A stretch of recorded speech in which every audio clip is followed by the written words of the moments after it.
Hey, howdy everybody, welcome back to our old school Runescape Road to 1 Bill series. I'm your host, Millennium RPGs, and thank you for joining us on episode 8. So you may notice I've been off for a while. For those of you who have noticed, I apologize. Family ended up getting caught up inside of the worldwide panda, and we had a loss in the family. So after some recovery time from both, I'm ready to go on this moneymaker I've been talking about for a couple of episodes now, and by the end of today's episode we should be relatively golden for bonds. I've been using this moneymaker for my main account since pre-OC. I've never had to worry about purchasing bonds. I mean, if you scheduled your day around it, you could potentially make 2 bonds in the span of a single bond time period, so in 14 days. I'm not saying this is some kind of secret moneymaker that nobody's ever done before. People do it all the time. This isn't some lucrative opportunity that you can get swindled on. You'll see what I mean whenever we go into it. There's some things I want to get set up prior to getting into it, because it's my preference. I don't like to get into it prior to that because I don't feel like it's substantial enough to be invested into it, to setting a schedule around it. So yeah, this is my go-to membership provider. This has always sustained my membership throughout any playthrough. I'm going to do it for this playthrough and hopefully it helps you out. Membership is a pain, especially early in your account history. Like, I know there's people that have their accounts for years, and I think they forget how difficult it is as a base level character to get a sustainable membership going without any external money being dumped into the game, or an additional account providing membership for their account. Anyways, we got a lot to do in a relatively small time period. Let's go ahead and jump into it. I'm looking forward to how this turns out. I hope you enjoy the process. I hope you enjoy how it turns out. I hope you enjoy next episode when I properly demonstrate the potential of this moneymaker. I'll catch you on the other side. Alright, let's go ahead and get this episode kicked off with some leveling. We gotta get some quests knocked out early on, so let's go ahead and get our wood cutting up to, looks like 36 is our goal. So let's go grab that, and I'll catch y'all while we're leveling. While we're leveling, I'd like to go ahead and clear the air. While the family was sick, my membership did expire. I made the judgment call that I was going to be doing this money-making method had I not gotten sick, so I hopped onto my main account, did the same money-making method, the same time was invested, same profit was made. I just transferred the bond over to this account instead. I'm sorry if this upsets you, but you'll be getting the same content here today as you would have during our recovery. So after our wood cutting, we ended up with over 500 oak logs. We could sell those or use them for fletching in the future. Not that big of a deal either way. They're not worth a lot. We can buy them back once we get our money maker going. So let's move forward. So the first of our quests that we got to touch on today is going to be the Lost City. But in order to get into Lost City, we're going to need to get our fletching level up a bit. We want to be able to create a plain oak bow to use against the tree spirit, and it looks like we're going to need a level 5 to do so. So I'll catch y'all whenever we got our fletching up to level 5. Level 2, level 3, level 4. And there's level 5. Looks like we got some spare materials. We want to finish crafting up the majority of these and hold on to a few so that in case we can't bring pre-crafted arrows onto Toronto, we don't have to make another trip to the Grand Exchange. I will catch y'all with any future levels we get. Level 6 and level 7. And here's the materials we have remaining. Allow me to go ahead and get the rest of the inventory sorted out, and we'll go on to Antrana. So I think our inventory is fully sorted. Let's go ahead and head over to the Lumbridge, and I'll catch y'all there. Here at Lumbridge Castle, let's head over to the Roving Adventurers to pick up the quest. Okay, with the quest officially started, I'm going to go talk to a guy in a tree, and I'll talk to y'all once we get to the boss fight. How many guys have they got hanging out in trees in this area?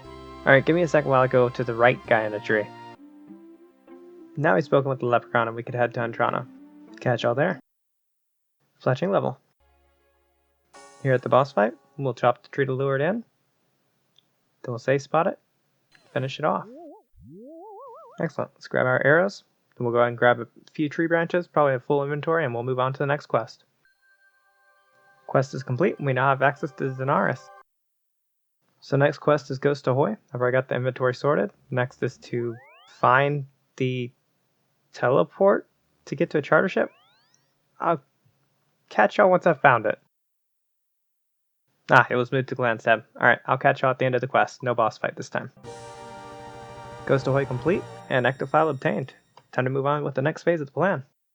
We should get some free prayer experience from this as well. Yeah, straight up to level 22. Okay, next quest up for the agenda is Nature Spirit. Let me go ahead and get the inventory ready, and I'll catch y'all after. Okay, with our inventory sorted, we're going to go ahead and move on with the quest. There's a moneymaker that can be done after the quest, but it's crashed pretty dramatically since the last time I played, so we're just going to move on with the quest. I'll catch y'all at the end of it. Random chance for a cosmetic. You know I'm jumping on that. Con level up, and a prayer level. Nature Spirit complete, and with that we get a pretty crummy moneymaker, as well as some levels. Skip through this, and let's see what we get. Crafting levels, we have constitution levels, hit point levels, and some defense levels. And there's another level milestone at 525 total level. Alright, let's go ahead and move on. Prerequisites out of the way, and our inventory sorted, we're going to go ahead and move on to Fairytale Part 1. Here we are at the boss fight. The idea here is simple. You attack them, you run back to the yellow square. It's only yellow because I highlighted it in Runelight, but after you attack him, run back there, wait for his health bar to disappear, then run back to the square. If you misclick anywhere around this yellow square, you'll have to drag him back to this larger room back here, and then you can drag him back to this location. You start the whole process over again. You don't lose any progress in his health bar, but you do end up getting attacked a few times. That's why I brought some food. So I'm going to finish this fight off, and I'll catch y'all after the quest is said and done. That's Fairytale Part 1 complete. We got ourselves a good bit of experience and the magic secateurs, which are pretty valuable for the money-making method I'll be moving forward with. There's our attack levels, and some free farming levels, and some free magic levels, which I've failed to train up to this point. I started Fairytale Part 2 up to the point where I unlocked the fairy ring. We can use this in the future, so figured may as well go ahead and do it while we're here.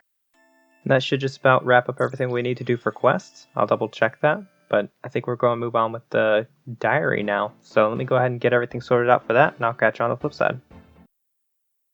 So because I know people like to see the individual levels, I'm throwing in this voiceover to explain that if you're one of the few who does not like to see these individual levels, let me know in the comments. If it outweighs those who do prefer to see it, then of course I'll cut these out.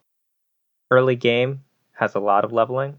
Later on, there'll be a lot more time between levels, so this will really affect you sooner rather than later.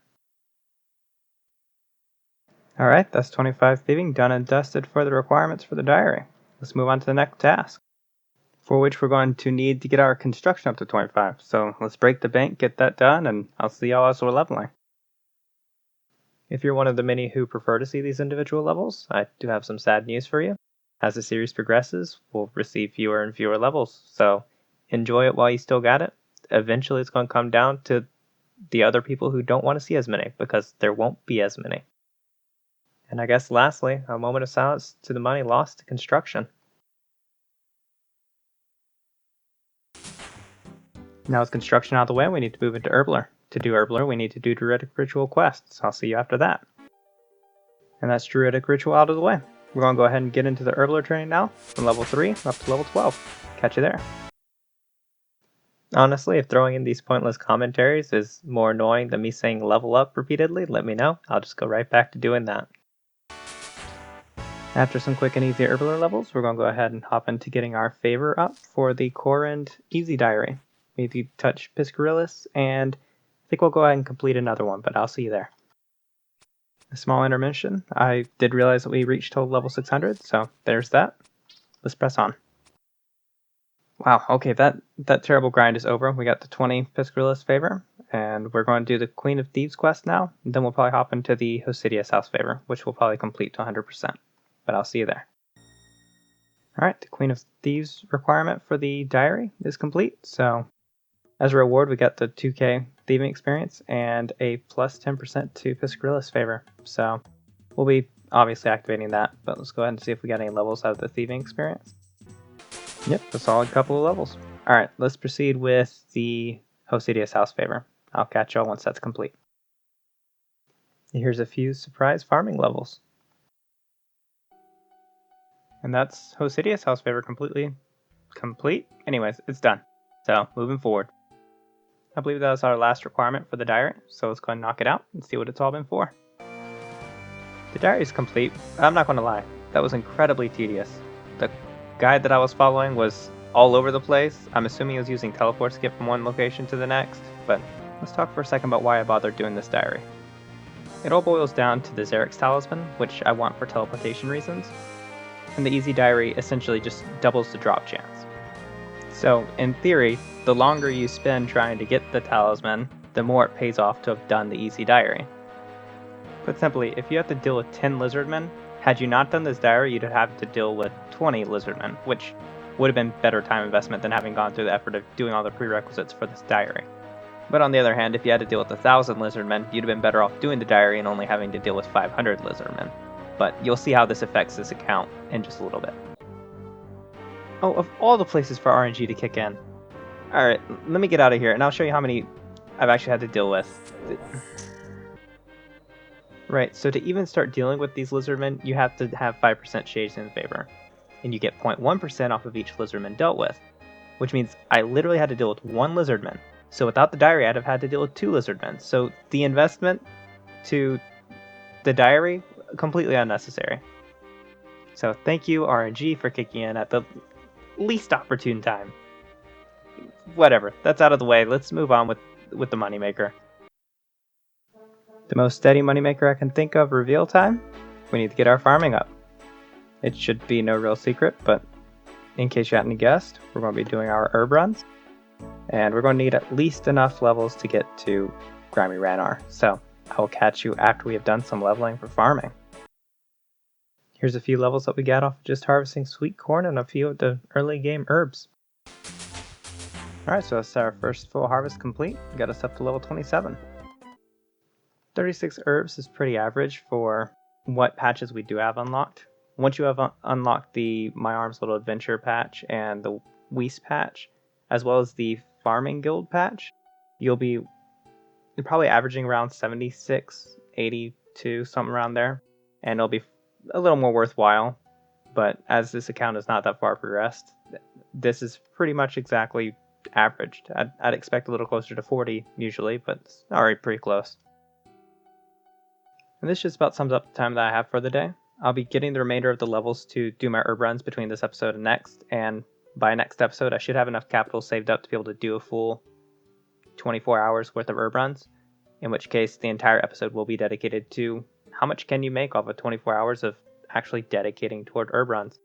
Obviously you're not going to be running herbs for 24 hours, you'll be doing it every hour and 20 minutes, but I just think that an episode like that would be information that would be worthwhile having on hand. So let's go to the Grand Exchange, check out our bank account. I'll see you there. So obviously you've seen me spend more money than I've made this episode. That's just a part of the process of getting into this moneymaker. In fact, the only thing that's of any value in this bank that I can actually sell that's not already dedicated to the farming leveling is the sweet corn and the herbs that I've already gathered. Other than that, the only thing that's left of value in my bank account is the graceful outfit and the teleports that are already dedicated to the farm run. But between this episode and next, that should be remedied. I'm not too worried about it. Let's have a quick look at our total levels and then our quest points, and I'll do the sign out. Right, so we got quite a bit of total levels for this episode. I think 120 or so, like that. Anyways, we got levels in Herbaler, and Thieving, and Construction, and Constitution, hit points, whatever you want to call it, farming, just all over the place. Just in the name of prerequisites to getting to this moneymaker, which is awesome. It wasn't necessarily an episode dedicated intentionally toward leveling, but to knock some of our early levels out, I'm not going to complain. And finally, let's go ahead and check out our total quest points. Honestly, for our quest points, we got a lot more than I thought we were going to end up with today. I had marked down, I believe, 3 quests that I'd planned on doing today. I hadn't even accounted for the prerequisites or the prerequisite for the diary that I did. So ended up doing closer to, I think it was 5 or 6 quests this episode. So hopefully that wasn't too tedious for everybody, but I mean, I was willing to do what I had to do to get this moneymaker. It's just that reliable. And as a bonus, we got started on our diaries today. Honestly, once we get these levels in, we have our membership settled. Primarily early account membership settled. I'd say once you start making over 700k an hour, you're probably better off holding off on this until you've gotten the other patches unlocked and some better teleport methods. For example, the Lumbridge Diary Hard gets you the ring, the Explorer's Ring, that will allow you to teleport infinitely to the Cabbage Patch, as opposed to using the Glory to teleport to Draenor Village and running south of Falador from there.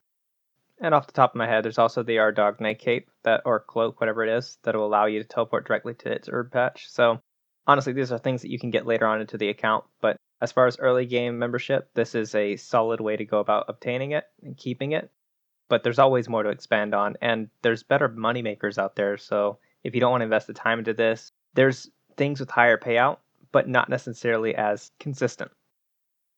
Those of you who are interested, the actual runs will be displayed next episode, where I actually dedicate a full episode to the run specifically. This was more of knocking out the last of the prerequisites that I couldn't necessarily knock out while I was sick. I do hope that you enjoyed this episode and were satisfied with the progression of the account thus far. If you did enjoy it, please like, share, and subscribe.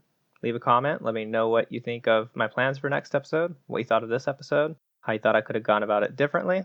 For example, not doing the diary that ended up not being necessary at all for this account, but that was a matter of chance, and I didn't want to take the chance of having a dry streak, because that seems to always happen.